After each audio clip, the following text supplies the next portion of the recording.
پنجمین گردهمایی سراسری درباره کشتار زندانیان سیاسی در ایران در 25مین سالگرد قتل عام زندانیان سیاسی در سال 67 تحت عنوان نه میبخشیم و نه فراموش میکنیم چندی پیش در شهر روتردام در هلند برگزار شد. این سمینار 2 روزه با بحث‌های گوناگونی حول جنبش دادخواهی و بحث علیه فراموشی، جنبش کارگری، جنبش زنان، ادبیات مقاومت و زندان همراه بود. در حاشیه این سمینار گفتگوی کوتاهی هم داشتم با میلا مسافر از فعالان کمیته دفاع از زندانیان سیاسی در برلین و فعال سیاسی. توجه شما رو جلب می‌کنم به این گفتگو.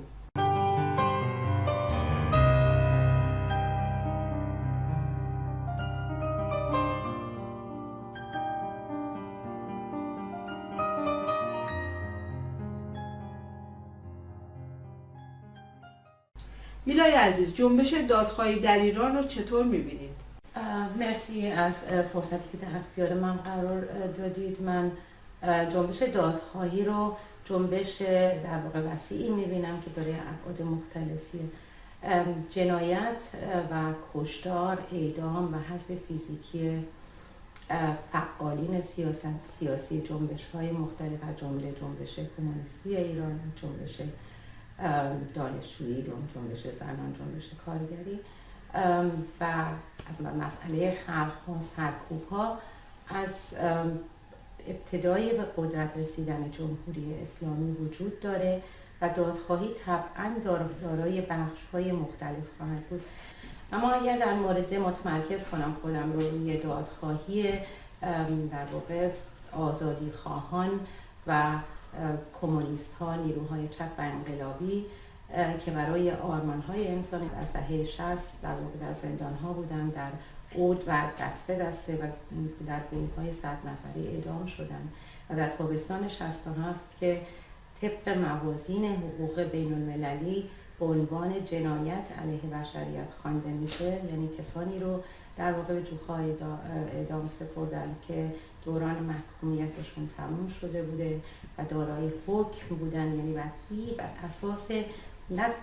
قوانین جمهوری اسلامی و نه بر اساس موازین بین المللی این انسان ها، این زنان و مردان آزاده باید اعدام شدن.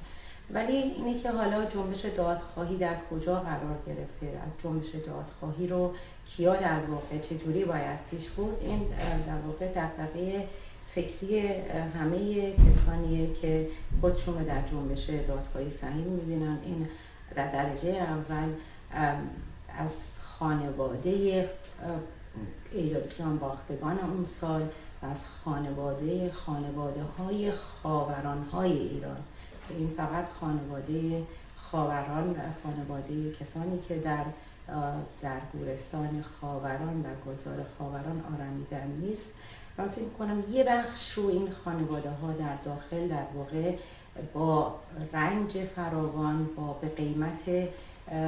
دستگیری، به قیمت زندانی شدن، یک در واقع سند رو جهانی کردن. این سند جهانیه، ولی اینی که ابعاد این فاجعه در واقع چجوری اتفاق افتاده، این بخشیه که جنبش دادخواهی که متشکل نه تنها از خانواده زندانیان سیاسی و از اعدام شدگان آن سالهای سیاه، نه از کسانی که بازماندگان دوران کشتار، یعنی از زندانیان سیاسی که بازمانده هستن، ولی که به وظیفه تک تک انسان‌های آزاده و تمام انسان‌های رادیکال و انقلابی هست که در واقع اون سیستمی رو ایجاد کردن، سیستم سرکوبی رو ایجاد کردن تا به یک جنبش عظیم رو در واقع سرکوب بکنن، باید پاسخگویی بنشونن. دادخواهی نباید روی این قضیه حقوقی متمرکز باشه که یک تعدادی در واقع به عنوان از آمیرین و عاملین دستگیر بشن و جامعه سریع از این بگذره. وظیفه جنبش دادخواهی اینه که مردم اون جامعه رو، یعنی اقشار و طبقات مختلف، باید از اهداف این کشتار آگاه بشن، باید در افشا و روشن کردن ابعاد جنایت و کسانی که این جنایت رو آفریدن سهیم بشن، برای اینکه هدف این در واقع دادخواهی این تکرار نشدن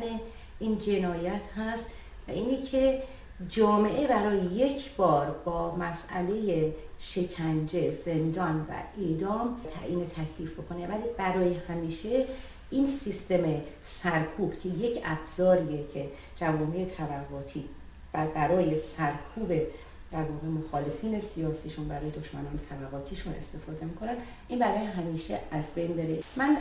یک نکته اساسی رو میخوام بگم که به تازگی به این مشکلی که در واقع وجود داره،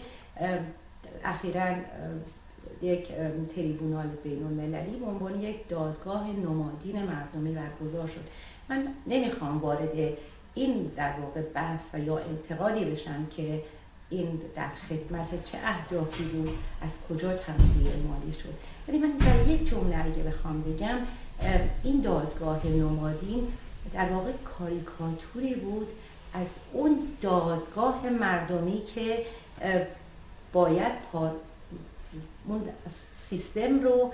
سران، عاملان و اجزای مختلفش رو که در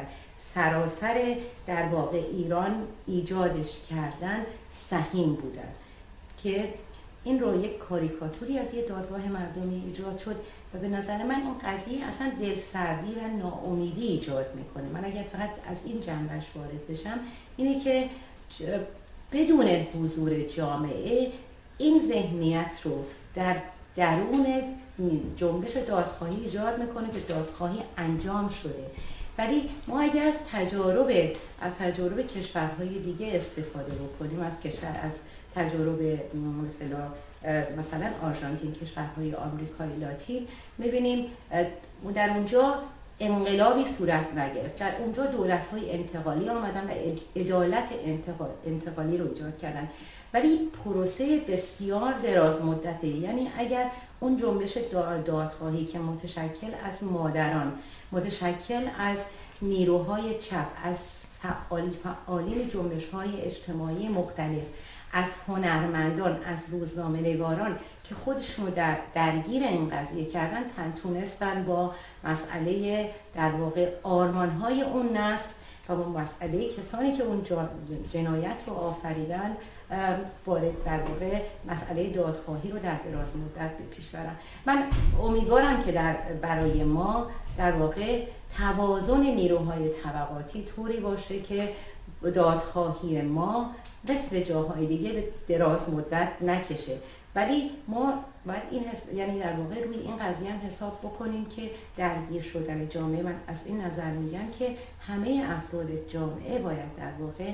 دادخواه اون کسانی باشن که برای آرمان‌های انسانی، برای آزادی‌های بی‌قید شرط، برای جامعه عاری از استثمار مبارزه می‌کردن، یعنی برای خواست‌هایی که متعلق، برای آرزوهایی که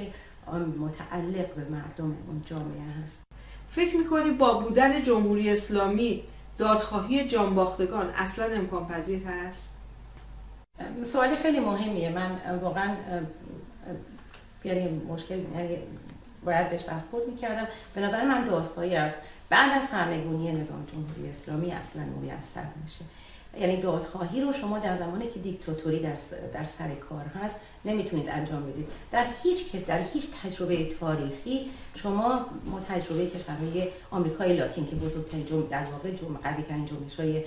دادخواهی رو داشتن دیدیم که تنها بعد از اون دوران بود انجام شد. به نظر من دادگاه‌های مردمی دادگاه‌هایی که متعلق به توده مردمه. تا زمانی که اونا نباشن، تا زمانی که مردم در اینجا نفهمن چه شد و خودشون دادخواه اون انسان‌های مبارز نشن، این امکان اصلا تکرار جنایت بازه. یعنی جنایتکاران بعدی هم میتونن دوباره این تکرار رو بکنن و این رو باید به خواست عمومی مردم، دفاع از آمال و آرزوهای آن انسان‌ها، به اضافه اینه که شما برای جامعه باید اون توده ها مبارزه بکنن که توش شکنجه و اعدام و زندان نباشه. این اساسی ترین کاره. با تشکر از تو میلای عزیز که در این گفتگو شرکت کردی.